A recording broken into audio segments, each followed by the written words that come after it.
Military technology keeps advancing at an incredible rate.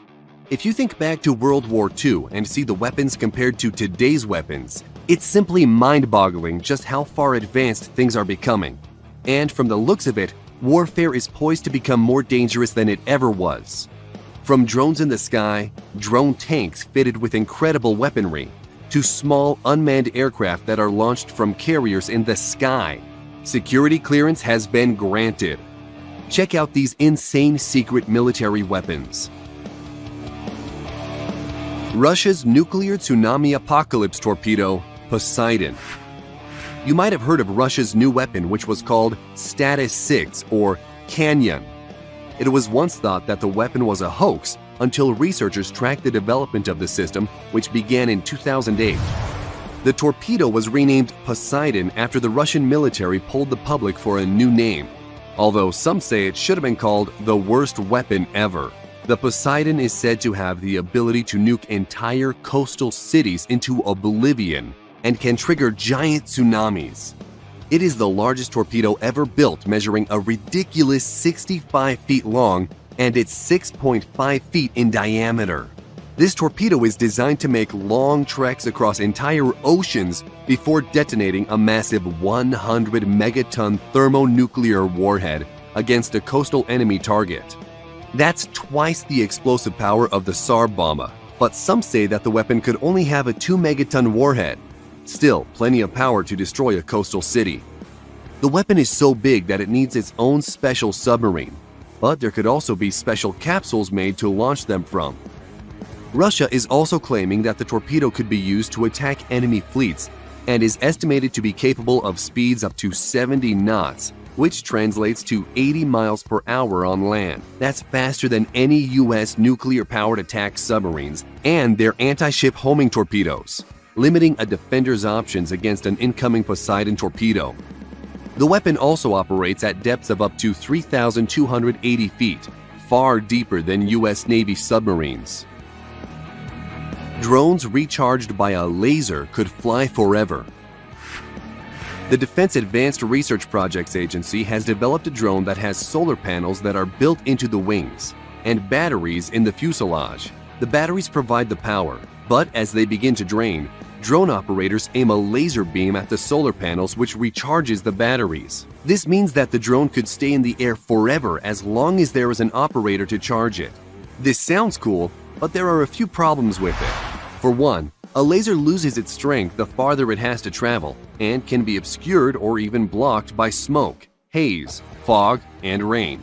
Yeah, we know our viewers are smart, so we thought to mention that. DARPA figures it can recharge the drone at up to 6.8 miles, but that maximum will vary under real-world conditions. DARPA calls their drone the Silent Falcon, which could fly for weeks and complete a mission without ever having the need to land. China's giant ionosphere zapping radar. This weapon developed by the Chinese is described as a high-powered incoherent scatter radar and is supposed to bounce radio waves off the Earth's high-altitude layers of charged gas called the ionosphere. The Chinese facility will be similar to United States HAARP in many ways, which had a bunch of conspiracy theories surrounding it, including government-sanctioned weather control, human-made earthquakes and tsunamis, and was said to be able to cause mental disruption throughout a region. The Chinese facility is on the densely populated island of Hainan, beside Sanya, a beachside city bigger than Miami or Honolulu with more than 400,000 inhabitants. Despite all these conspiracy theories, it is said that it could be possible the system could blank out ELF communications and selectively interfere with other satellite communications that would severely affect any submarine operations in the South China Sea. China could even use the new array as a transmitter for ELF radar to detect submarines at long range. Project Thor. Although this project has some limitations with our current technology, it's something that is still on the table. We're talking about a weaponized meteor strike. In the 1950s, a Boeing operations researcher by the name of Jerry Pournelle envisioned a weapons system armed not with conventional munitions or chemical explosives, but massive rods forged from the heavy metal tungsten, which would be dropped from suborbital heights. It was called Project Thor, but others named it Rods from God. Weapons researchers refer to it as a kinetic energy projectile, a super dense, super fast projectile that destroys everything in its path. Imagine a 2,000-pound, 20-foot-long and 1-foot-thick tungsten rod, about the size of a telephone pole, dropped on a target from space and reaching sound barrier breaking speeds. It would be capable of penetrating hundreds of feet into the Earth's crust, and the destruction would be the equivalent of a nuclear blast, but without the fallout. But it has its problems because boosting enough of these into space would be very costly, and each rod itself would cost $600,000. But there is a rumor that the Pentagon is still looking at this weapon. Juliet Marine Systems Ghost. The Ghost is an advanced supercavitating stealth ship that reduces hull friction to 1/900th that of conventional watercraft. The Ghost uses a gyro-stabilized dual pontoon supercavitating hull that can run at top speeds through 10-foot waves. Called the Small Water Plane Area Twin Hull, or SWATH, it is controlled by 22 computer-controlled underwater control surfaces. When at rest or moving slowly, the Ghost sits in the water on its centerline module. At 8 knots or faster, the high-grade marine aluminum buoyant hulls lift the vessel and achieve full stability. Propulsion on the prototype is provided by T-53-703 turboshaft engines and can achieve speeds over 30 knots, but could be capable of 50 knots. It can perform several different missions including anti-surface warfare, anti-submarine warfare, and mine countermeasures. Armament consists of the M197 20mm rotary cannon and launch tubes that expel exhaust downward between the struts of the SWATH hulls, concealing and dissipating the thermal signature of the launch of BGM-176B Griffin missiles and Advanced Precision Kill Weapon System rockets. The Ghost has a crew of 3 to 5 sailors and can be dismantled to fit in the C-17 Globemaster III for transport. Each Ghost ship costs around $10 million to produce, a drop in the bucket for comparative military vessels. Sea Dragon weapon. The U.S. Navy and an unknown defense contractor are working on a new missile the service says will give its submarines a new, disruptive offensive capability to take on enemy ships. It's called the Sea Dragon, but no one is really sure what it is because it's top secret.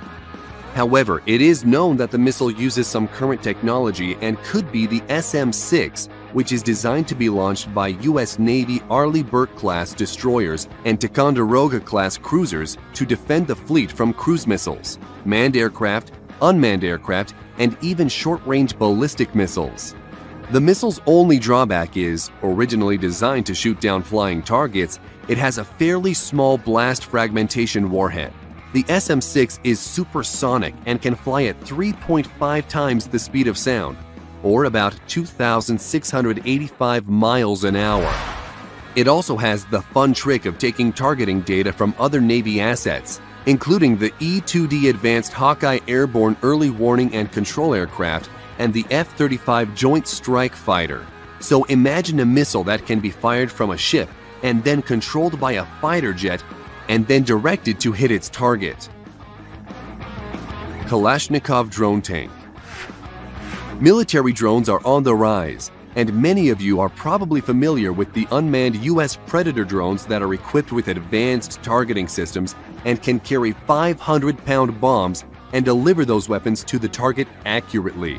With this in mind, it would seem logical that ground-based drones, such as the Kalashnikov drone tank, would be the next generation weapon to enter warfare. Russia's Uran-9 combat drone packs some serious firepower, with one 30mm 2A-72 automatic cannon and 4 9M120 1-Attica anti-tank guided missiles. It is 16.7 feet long and weighs approximately 10 tons. It may look impressive, but it had trouble with the fundamentals, not only of armored warfare, but warfare by remote control.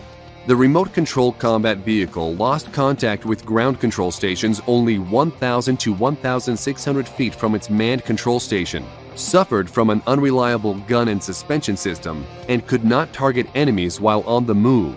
The remote fire control system is also a problem, with the two A-72 experiencing a lag before firing 6 times and an outright failure once. The drone tank was first tested in Syria, and despite its failures, could be a weapon that Russia continues to develop. Tank-killing quadcopter drone. The armed forces of Belarus have demonstrated a new quadcopter drone that can carry a tank-killing rocket launcher which carries an RPG-26 single-shot rocket that is remotely fired by the drone operator. While the drone is of questionable effectiveness as a tank destroyer, it is a deadly harbinger of things to come on the unmanned battlefield. The type of drone is unknown, but the design appears to be a quadcopter capable of lifting at least 7 pounds. But the RPG it can carry has a range of about 250 yards, and the warhead it has can penetrate a 1.7-foot thick plate of rolled homogeneous steel armor, which is the standard metric for armor plating. However, the RPG-26 can't penetrate enough armor to take out an American M1 Abrams main battle tank, at least not head-on anyway, and it probably can't penetrate the M1's flank armor either, but a rocket-firing drone could conceivably maneuver to shoot at the top or rear of a tank, where armor is thinnest. The Belarusian tank drone is the start of what could become a very uncomfortable trend for Western tankers. Iron Curtain. With the name of Iron Curtain, you might think this is a secret Russian military weapon, but it's not. The US Army is testing a system designed to protect military vehicles smaller than tanks from attacks. This Iron Curtain uses a combination of sensors and downward-firing projectiles to stop incoming rockets and missiles from striking vehicles by setting off their shaped-charged warheads before making contact with its target.